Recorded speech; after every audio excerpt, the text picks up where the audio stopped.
फासले हुए कम। ये कहानी है एक माँ और एक बेटी की।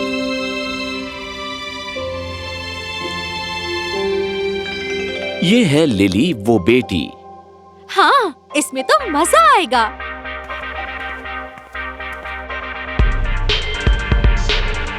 लेकिन अब दो लिलीज हो गई हैं। एक जो अपने कमरे में बैठी रहती है और दूसरी जो दिन भर अपने फोन से चिपकी रहती है।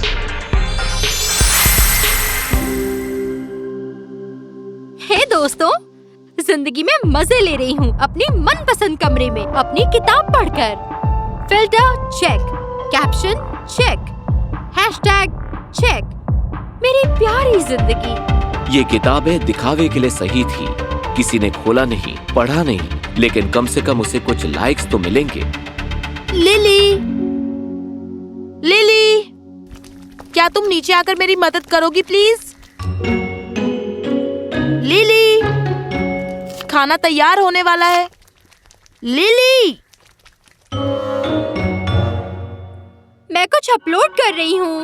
ये इंटरनेट बहुत स्लो है। 2 सेकेंड। स्टारलिंक लेना चाहिए था। यही तुमने 20 मिनट पहले कहा था लिली। लिली की ऑनलाइन दुनिया में समय की चक्की अलग तरह से चलती थी। 100 लोग उसे देख रहे थे और फिर भी लिली खुद को बेहद अकेले समझती थी।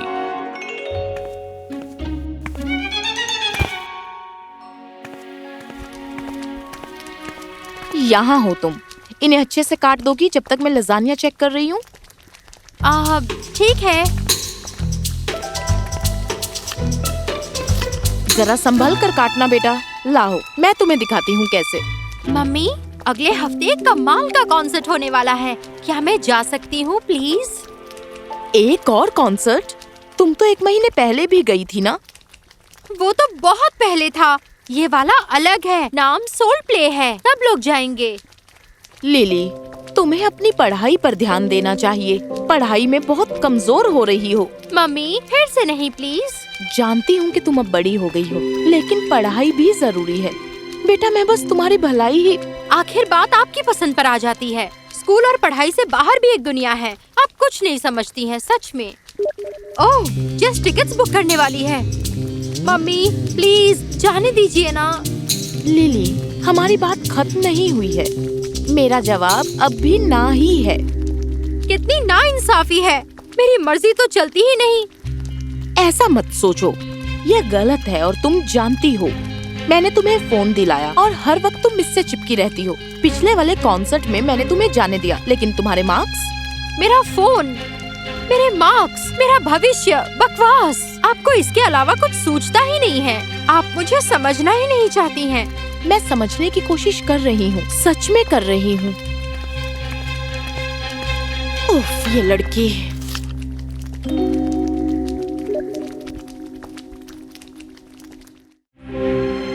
एक समय जब खाना बस खाना था, कंटेंट बनने से पहले आजकल हर एक खाने की चीज को नमक मिर्ची के अलावा हैशटैग की भी जरूरत पड़ती है। और फिर उसने कहा, 1 मिनट दोस्तों, कोई भी हाथ नहीं लगाएगा। ऐसा लगता है मुझे सीधा कचरे डब्बे में जाना पड़ेगा। तुम्हारी फोटो तो ले रहे हैं, हमें तो कोई पूछता भी नहीं है।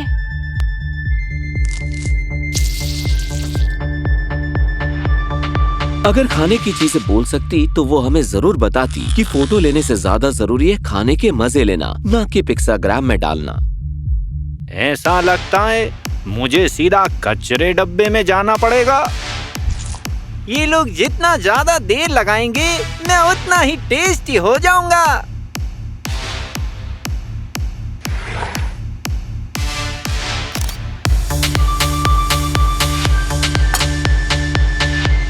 वाह, खाना शुरू। हालांकि 12 फिल्टर पहले में ताजा था।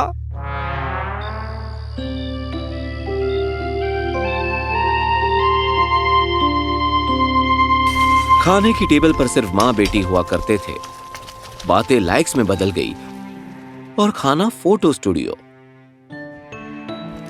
लिली, पास्ता ठंडा हो गया है, तो 12। जरा 5 मिनट मम्मी, मैं कुछ काम कर रही हूँ। तुम हमेशा कुछ ना कुछ करती रहती हो। कभी कभी सारा को लिली में एक अजनबी दिखाई देता था, एक लड़की जो उसकी बेटी की तरह दिखाई तो देती थी लेकिन कहीं और रहती थी जहाँ वो उस तक नहीं पहुँच पाती। पता है, जब मैं तुम्हारी उम्र की थी, हमें अपनी तस्वीरें देखने के लिए एक फिल्म डेवलप होने का इंतजार करना पड़ता था। लो फिर से शुरू। एपिसोड नंबर 1, जब मैं जवान थी और ये दुनिया हसीन थी। कम से कम हमारा जमाना आज में जीता था। मैं भी वैसी ही हूँ। आपका जमाना हमारे जमाने को नहीं समझ पाएगा। मेरा जमाना? हमारे जमाने में लोग एक दूसरे से बात करते थे आमने सामने, ना कि किसी नकली फिल्टर से। आपको लगता है पिक्साग्राम नकली है? मेरे दोस्त असली हैं। मेरी ऑनलाइन जिंदगी असली है। आपको लगता है हमारे पास दिमाग नहीं है? आप नहीं समझती। मैं इतना समझती हूँ कि मेरी बेटी मोबाइल दुनिया में खो गई है। आखिरी बार तुमने कब किसी पल को जिया था, बजाय उसे बार बार रिकॉर्ड करने के, जब तक कि वो ठीक ना हो जाए? आखिरी बार कब आपने मुझे समझने की कोशिश की, बजाय बेवजह चिल्लाने के? जेनी की मम्मी उसे कॉन्सर्ट जाने देती हैं। माया के पेरेंट्स हैशटैग के बारे में और जानना चाहते हैं। वैसे मैं ना जेनी की मम्मी हूँ और ना माया की। मैं तुम्हारी मम्मी हूँ और मैं तुम्हें उस नकली दुनिया में भटकते हुए नहीं देख सकती बेटा। शायद ऑनलाइन दुनिया में रहना मुझे पसंद है, बजाय इस तरह रहना।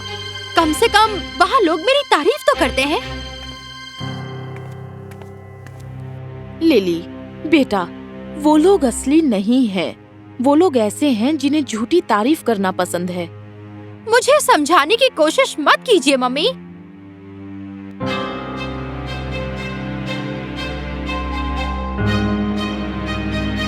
ऐसा लग रहा था जैसे दोनों एक दूसरे की भाषा नहीं समझ पा रहे थे। मैं आपकी इस परफेक्ट दुनिया में फिट नहीं होती हूँ और आप मेरी दुनिया में नहीं। लिली, खाना तैयार है। मैं कमरे में खा लूंगी, वैसे भी मुझे पढ़ना है। खाने के समय फोन नहीं चलाएंगे, ये हमारा रूल है। एक माँ जो मोबाइल फोन के जमाने के पहले की थी और एक बेटी जो मोबाइल फोन के बिना नहीं रह सकती थी, दोनों में फासले बढ़ रहे थे। कहते हैं सपने में हम वो देखते हैं जो हकीकत में नहीं देख पाते।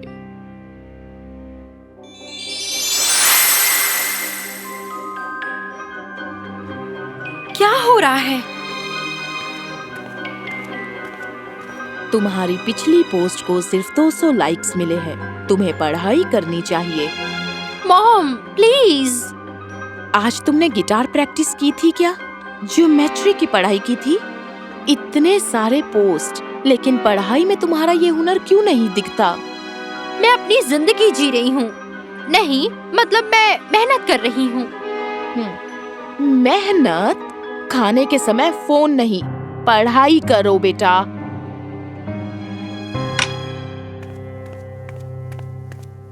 लिली, क्या हो गया बेटा? तुम ठीक तो हो ना? दूर रहिए। मेरे जो सपने हैं उसमें भी आप मुझे अपनी मुट्ठी में रखना चाहती हैं। मैं? क्या? देख नहीं सकती, मैं निकल नहीं सकती, अपने सपनों से बाहर भी नहीं।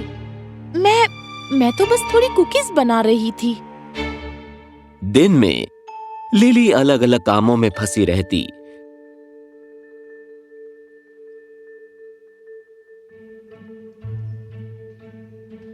डिजिटल दुनिया, एल्गोरिदम जो आपको क्या से क्या बना देते हैं।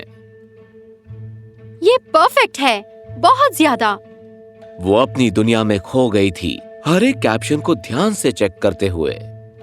मम्मी ने फिर से पकाना शुरू किया।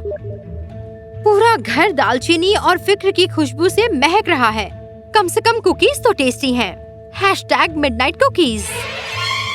मैं कब से इतनी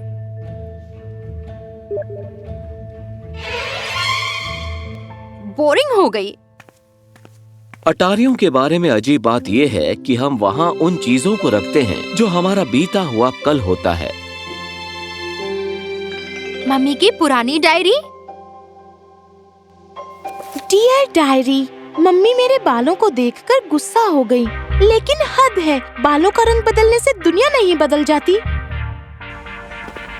आज गाने की दुकान में जाने के लिए मैंने बायोलॉजी क्लास को बंक किया। जानती हूँ। सारा, पढ़ाई पर ध्यान दो। देर से आने पर पकड़ी गई। मम्मी कहती हैं 30 की होने तक इंतजार करना पड़ेगा।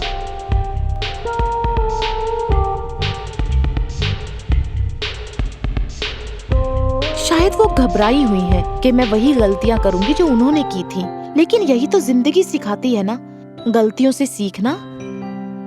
मम्मी, लेकिन हर एक टीनेजर की जिंदगी में एक पल आता है जहां उन्हें एहसास होता है कि उनके पेरेंट्स भी जवान हुआ करते थे, कभी संकोच में, कभी बागी।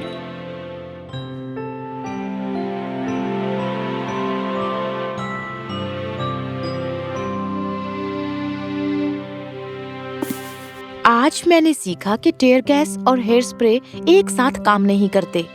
लिली को एहसास हुआ कि उसकी मम्मी भी टीनेज बेटी हुआ करती थी। जो जिंदगी हम जीते हैं और जैसा हम जी रहे हैं, उसमें फर्क होता है। लिली के लिए कुछ ऐसा होने वाला था जिसके बारे में उसने सोचा भी नहीं था। हे दोस्तों, लिविंग विद लिली में स्वागत है। आज हम करने वाले हैं नहीं, ये गलत है। लाइटिंग भी सही नहीं है।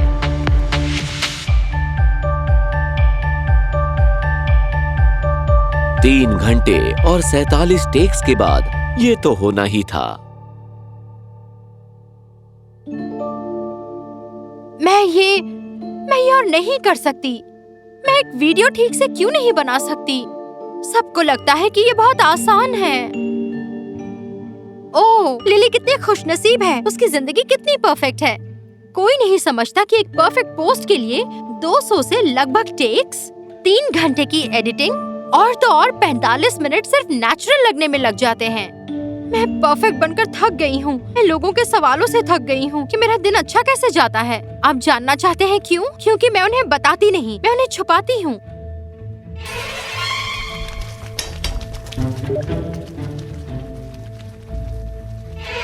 कभी कभी मैं खुद का पिक्साग्राम देखती हूँ और खुद को पहचान नहीं पाती।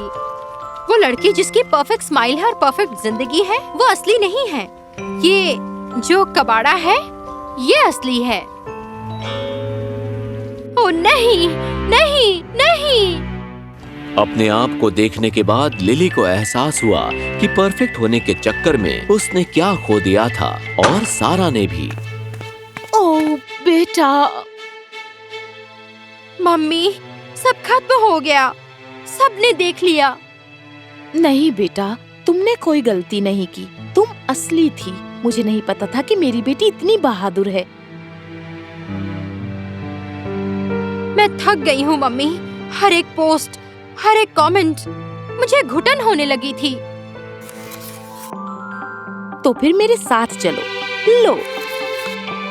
लेकिन आपको उनके गाने पसंद नहीं। शायद जो तुम्हें पसंद है वो मुझे भी करना चाहिए।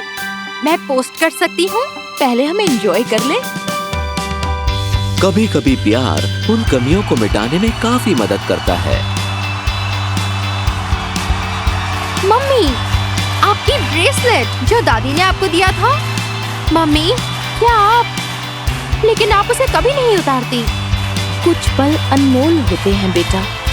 और कभी कभी कुछ पल ऐसे होते हैं कि हम उन्हें हमेशा याद रखते हैं, लेकिन किसी से बांटते नहीं हैं।